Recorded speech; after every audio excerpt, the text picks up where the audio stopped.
The summer of 1991 in rural Iowa was unusually still, the kind of heat that made the air shimmer above the cornfields and the crickets grow louder with each passing hour. Thomas Harlow, a hard-working farmer known for his precision and calm nature, was the last person anyone expected to vanish. That evening, as the sun dipped behind the red barn, Thomas told his wife, Margaret, that he needed to check the irrigation valves one last time before the storm forecast for the next day. He kissed her on the cheek, grabbed his old flashlight, and walked toward the western fields. The sound of his boots crunching on dry dirt was the last thing Margaret ever heard. The clock ticked past midnight, and the only thing that returned home was silence. By dawn, worry turned into panic. Margaret found Thomas's pickup truck parked exactly where he left it.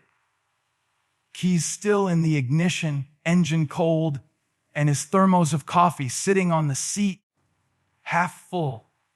The flashlight lay just outside the driver's door, still glowing weakly.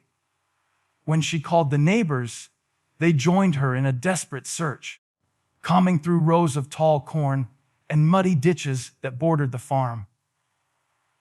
Hours later, sheriff's deputies arrived, then search dogs, then local volunteers from nearby towns. They scoured the fields, the barns, even drained the old pond behind the silo. Not a trace of Thomas was found. No footprints leading away. No torn fabric, no blood, nothing. It was as if he had walked off the edge of the world. For days, helicopters hovered low over the acres of crops, kicking up dust and broken stalks. The local news reported the case as a mysterious disappearance, interviewing tearful Margaret and stunned neighbors who swore Thomas wasn't the kind of man to run away. As the days turned into weeks, strange rumors began to spread. Some said they saw flickering lights above the cornfield that night. Others claimed the ground near the irrigation line gave off a faint vibration, like something alive beneath the soil. But the sheriff dismissed it all as superstition, closing the investigation after 2 months of failure. And yet, to those who had known Thomas best, one truth lingered in the still air. He didn't just disappear, something took him. Months passed, and the disappearance of Thomas Harlow slowly shifted from breaking news to a painful memory that people in Greenville tried to ignore. The sheriff's department closed the case, citing no evidence of foul play, though no one truly believed that. Thomas's wife, Margaret, refused to accept the idea that he had simply left. Every evening, she stood on the porch, staring across the fields as the sun fell behind the horizon, expecting to see his familiar shape walking home. The farmhouse, once filled with laughter and the sounds of a working man, grew heavy with silence. She kept his tools where he left them, his boots lying neatly by the door, and his favorite flannel folded on the bed. Her neighbors visited at first, bringing casseroles and kind words, but even they stopped coming after a while. Pity had turned into unease. People didn't like being reminded of something that couldn't be explained. By the late 1990s, Greenville had changed. The fields that once thrived around the Harlow farm were being sold to bigger agricultural companies. The younger generation moved away, and the old ones whispered about the farm that swallowed a man. Some kids dared each other to sneak near the irrigation field after dark, saying that if you listened closely, you could still hear the ground humming like it did the night Thomas vanished. Margaret stayed through it all. The changing seasons, the encroaching loneliness, the quiet gossip that she'd lost her mind. But she wasn't crazy. She claimed she still felt him nearby.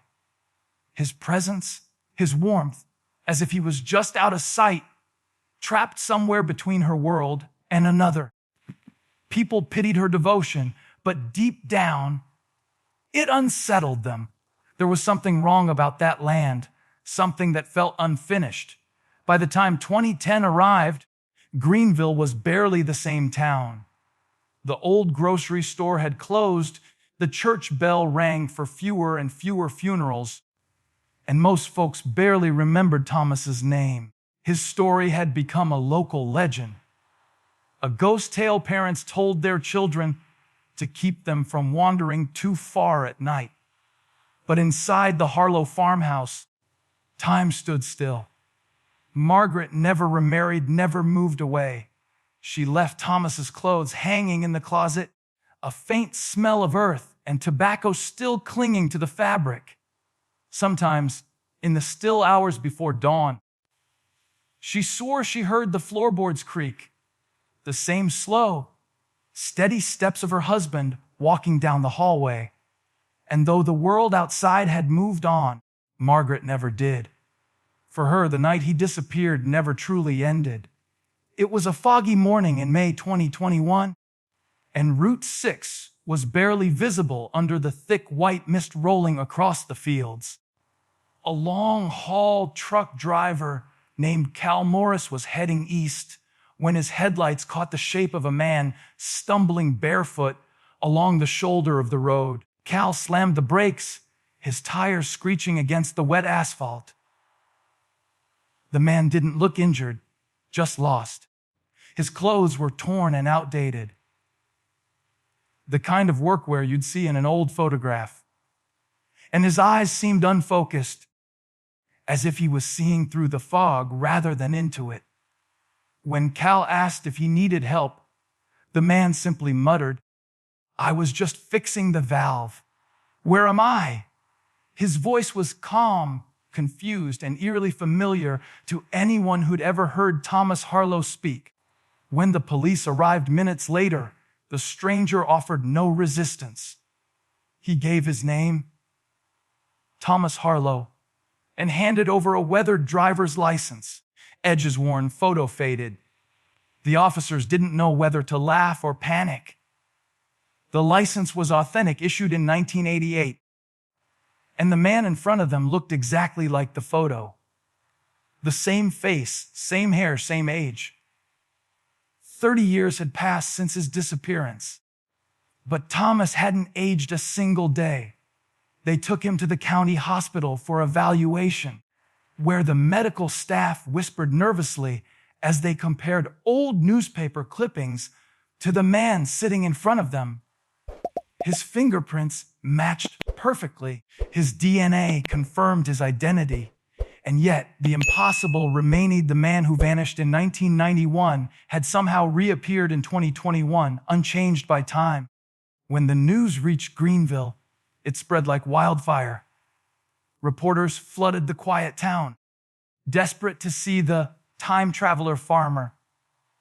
Cameras lined the Harlow property, and people gathered by the fence hoping to catch a glimpse of him. Margaret, now in her late 70s and frail from years of waiting, nearly collapsed when she saw him.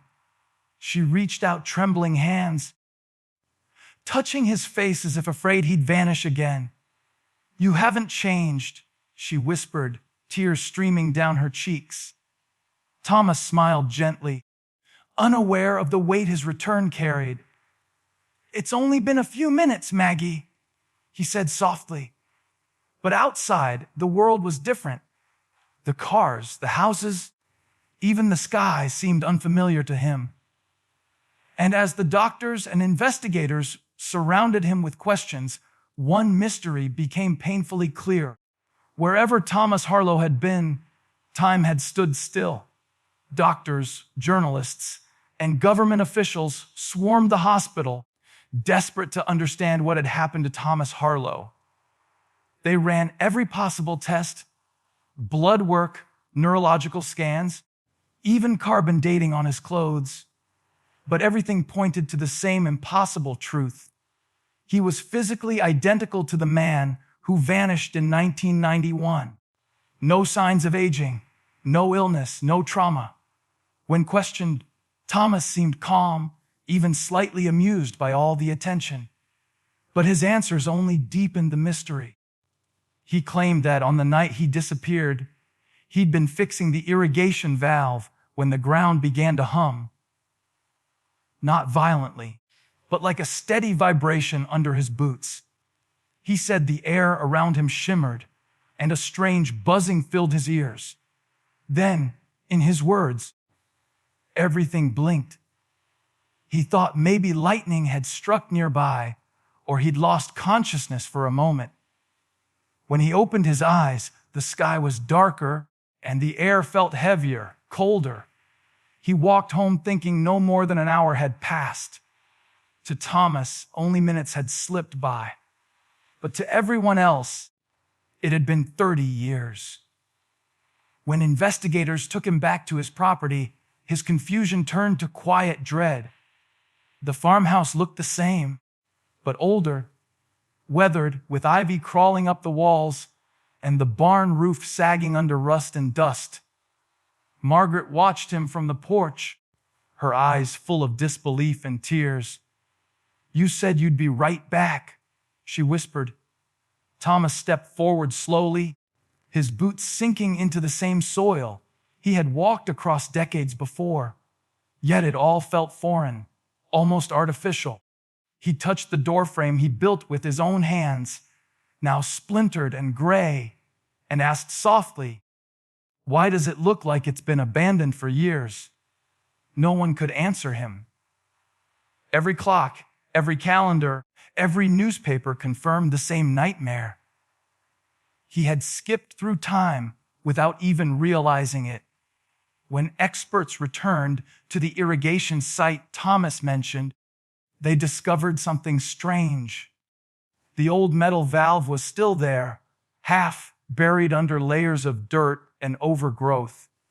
When one of the technicians touched it, he reported feeling a faint vibration, rhythmic and steady, almost like a heartbeat beneath the ground. Instruments picked up low frequency readings that couldn't be traced to any known machinery or power source. The next day, when scientists returned to take samples, the entire valve and 10 feet of connected piping were gone. The soil where it had been was freshly turned, as if it had been lifted from beneath. That night, several residents of Greenville reported seeing faint blue lights hovering over the Harlow fields around 200 a.m. The air smelled of metal and ozone, and the ground trembled softly, just as Thomas had described. Something was stirring again beneath that farm, and no one could explain why. As weeks passed, the story of Thomas Harlow's return consumed national headlines. News vans parked along the narrow dirt road that led to his farm. Reporters camped outside, and social media dubbed him the man who beat time. But while the world was fascinated, Thomas was restless. He spent most of his days walking the perimeter of his land, staring toward the north field, where he had vanished 30 years ago.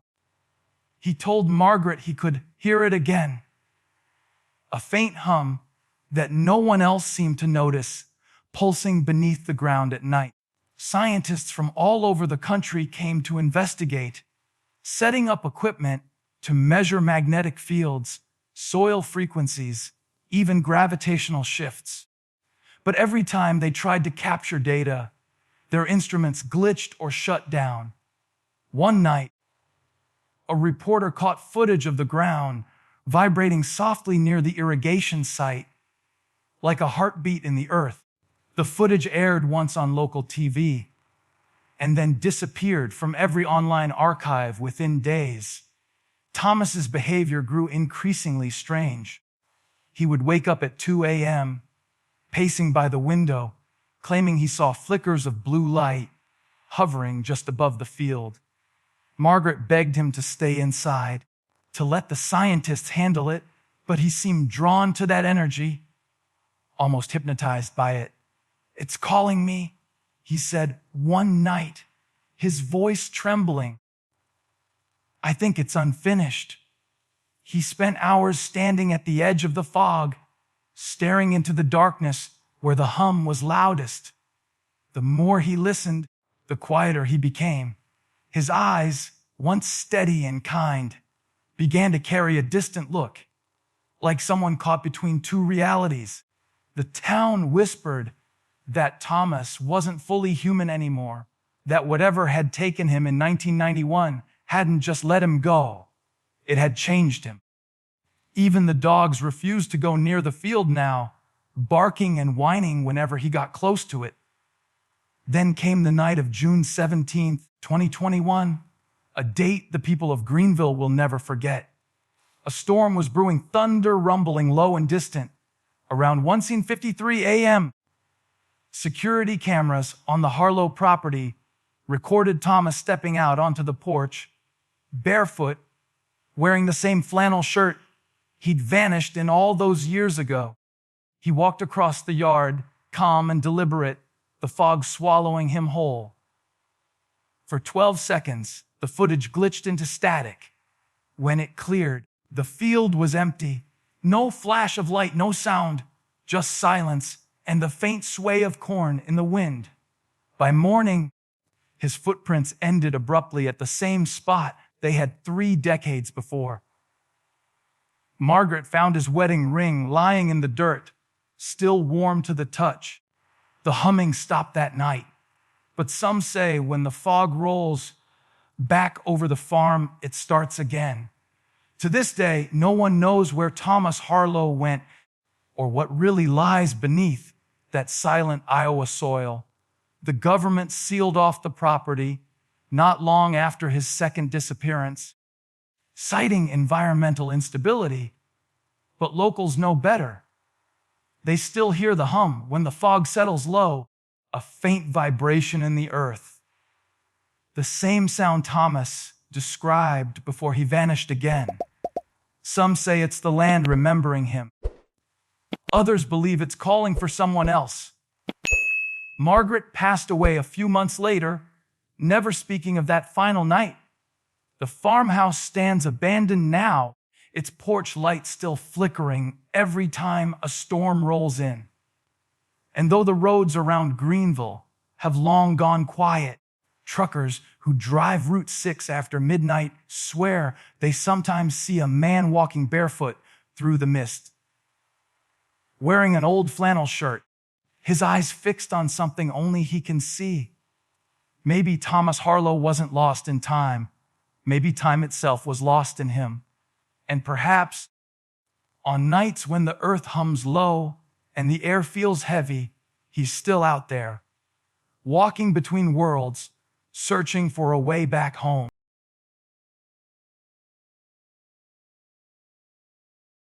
If you liked this video, don't forget to hit that like button, share it with your friends, and drop your thoughts in the comments below. Most importantly, subscribe and hit the bell icon so the next secret finds you first.